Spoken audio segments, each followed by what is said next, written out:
People who have cut family members out of their lives. Why?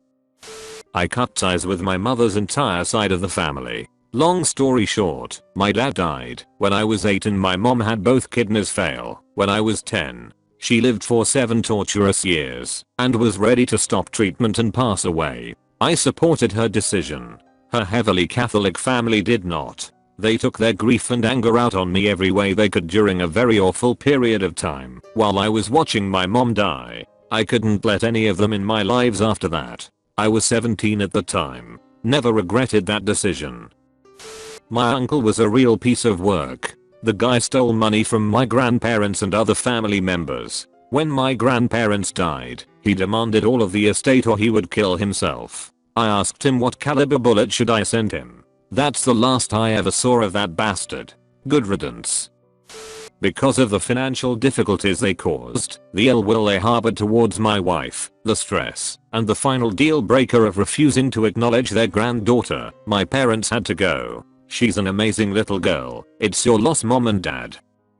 I've disowned most of my family, but notably my mother. I was put in foster care when I was 5 years old, now 25, due to my parents not feeding/clothing me properly. My mother used to beat the crap out of me and my brothers, while my dad was always away working, long distance lorry driver. They separated, never actually married, and I saw them a few times a year until the age of 16.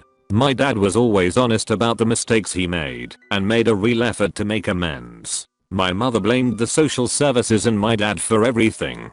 For most of my life I loved them dearly, idealized them even. My dad passed away in 2010, and I still think he was one of the most important people in my life. A really nice, honest guy who admitted his mistakes and made amends for them. My mother on the other hand never once apologized for what she did, was riddled with denial that she was the greatest mother in the world. She's never worked a day in her life by the way, and just takes money from the government and various boyfriends. So yeah, I don't talk to her anymore. Found out a couple of months ago she's got cancer. I don't wish any particular harm on the woman, but nor do I really care. I stopped speaking to my parents for almost 2 years. I left a physically, mentally, and sexually abusive marriage, and they got angry with me because the divorce embarrassed them. I was afraid for my life and all they could think about was what the neighbors would say. We have a good relationship now, but I don't speak to much of the rest of my family. My brother-in-law tried to kill me. When they invited him to my cousin's birthday party and not me, I noped out of their lives. Apparently they were worried that I'd cause a scene around that poor violent sociopath. A biological older brother of mine frequently sexually assaulted me when I was in middle school. Life sucks. Years later, I tell the police. The state decides there is enough evidence to convict him of his crimes. Charged with rape, sodomy, not sure what else. One of my parents knew for quite some time after I finally admitted it, but she took no action. After the abuse stopped, I still lived in the home 4 years after, until I left home. My parents refused to be interviewed by the police, begged a rich relative to buy me off. He offered a down payment on my first home, or he would pay my way through a master's program. I refused. My uncle then provided my brother with legal representation. My parents did not take my side. A few years pass, and we go to trial. I continuously told my parents, if they take his side, I'm cutting them out of my life. I warned them many times. I don't know if they didn't care or didn't believe me. They lied their faces off on the stand, and a rapist remains free. I changed my phone number, moved, told very few my new number or address, and often look over my shoulder. My dad was mentally and emotionally abusive. When my parents divorced he left. Yeah, he had visitation. I found out later my mom would call him and insist he call me. He wanted me to live with him post divorce, only because he didn't want to pay child support. He'd send letters to my mom highlighting copies of the divorce about when he was supposed to get me, but failed to keep in mind that mean mom got me other times too. X and the divorce we were supposed to switch for Thanksgiving and Christmas. Who had me? He got me every year for Thanksgiving as we had family tradition. Mom got me every Christmas Eve as we had family tradition.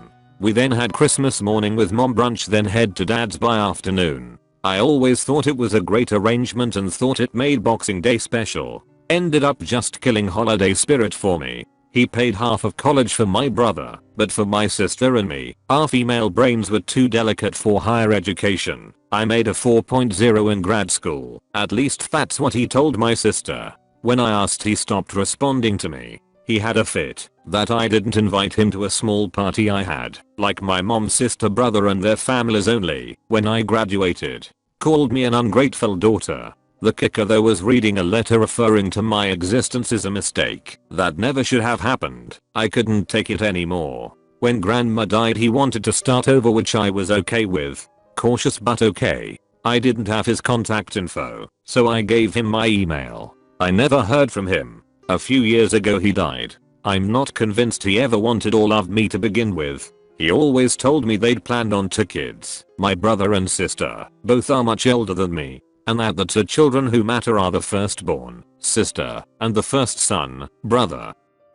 I could say I haven't cut my father's parents out, but that's a lie. I've passive aggressively made it their decision to be cut out. My father was kicked out of the house at 16 once his parents discovered that he is homosexual. Over the next 15 years, I would guess, he went through 2 marriages and 4 kids. I'm the first of the 4. Trying to fix himself, he also suffers from some psychological issues where he will reach a certain frustration cap where he blacks out and becomes violent. I struggled with the same problem as a kid, and through my mother and her family's support and proper counseling, I have gotten the handle on it, and it's not an issue at this point. I don't feel like he's ever gotten it under control though. I've seen him maybe 4 times in the last 25-ish years. I'm 30 now, and it's very clear when I see him that he is empty inside.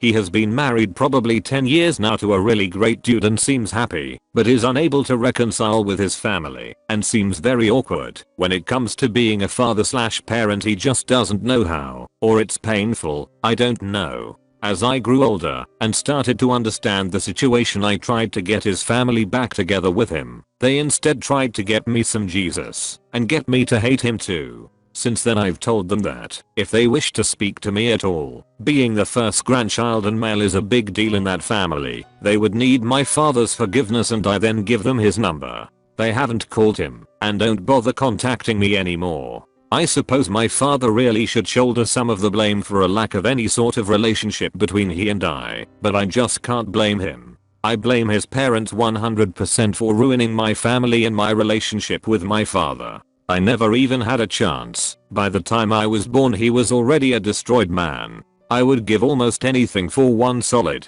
happy family dinner for him with his parents. Now when I talk to him on the phone, I can tell him his voice. It's an act. He doesn't know me. He doesn't know how to engage with me. The idea of spending time with me makes him very uncomfortable.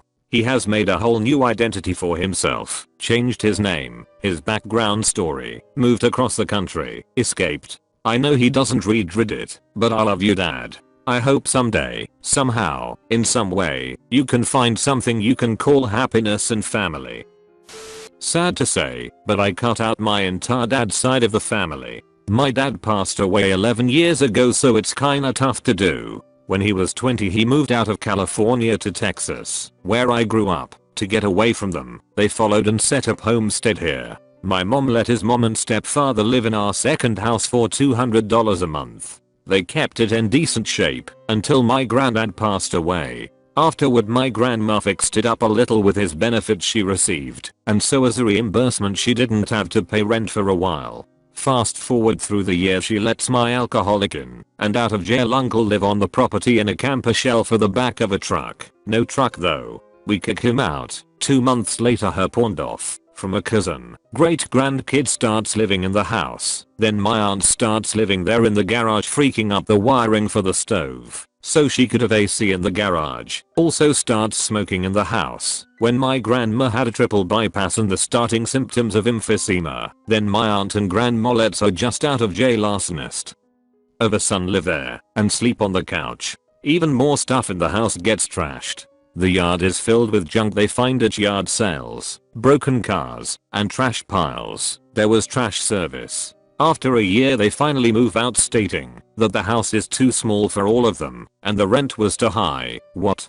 $200? They should be so lucky. When they leave, guess who gets to clean all the mess up? My retired school teacher of a mother, my sister with her baby, and me. When I could, I was 2 hours away working and going to school full time. We spent a year getting that house and yard cleared of debris. Had to tear up the carpet that was 2 years old. Spent 3 months trying to get the sick smoke stains and smell out of the house. Washed some of the walls, only to have the water in the bucket black after 2 dips of the sponge. Gross. Someone threw eggs on the walls in the washroom. The room where the little great-grandkid was staying had a lock put on the outside, possibly locked him in for hours. There were piss stains on the carpet in there. We basically had to guard the place, then put it back together, all on a retired person's bank account. We finally got the place sold after 2.5 years, 3 months ago. We cut them out after that. None of them have anything past a high school degree. I was the first person on my dad's side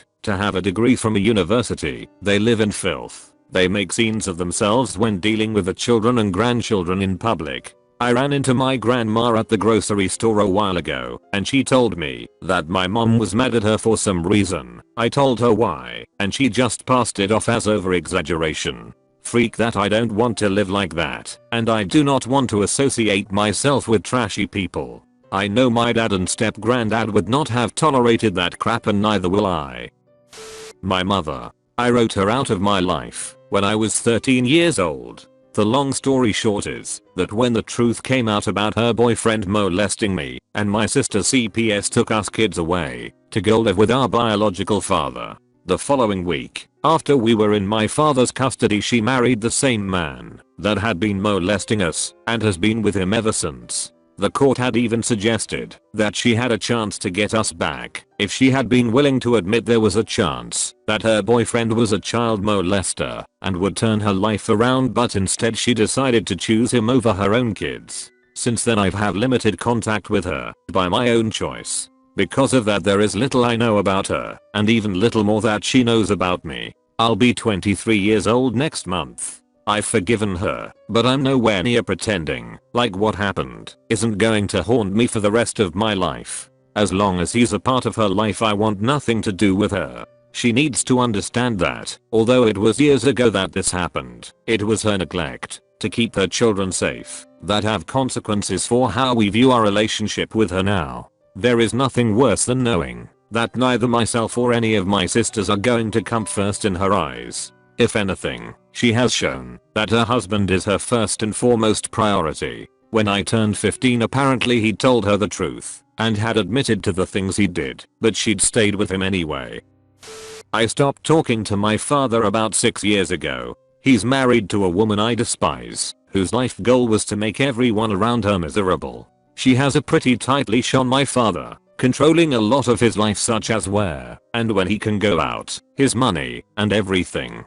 Together, they managed to steal my inheritance I should have received upon my 21st birthday from my grandfather's estate. They sat pretty for a while, driving the most expensive cars, buying 2 race horses, and taking expensive vacations. Last I heard, they ran through all the money and my dad was forced to take a job making below what he used to make in the past. This all happened after I cut ties with my father. The reason I decided to just give up on him was when my stepmother told me to get the fuck out of their lives. I was 19 at the time, living with them, and just gotten pregnant. They were supportive for about half a week, then my stepmom got into a drunk-fueled rage. She didn't physically abuse me, but she laid out the emotional and mental abuse pretty hard. I took her words to heart, packed up my stuff the night before while they were out, and when I left the next morning for work/class, I left my key behind and never returned. My dad had called to ask what the hell I thought I was doing, but when I told him the story, his wife denied it, and he believed her.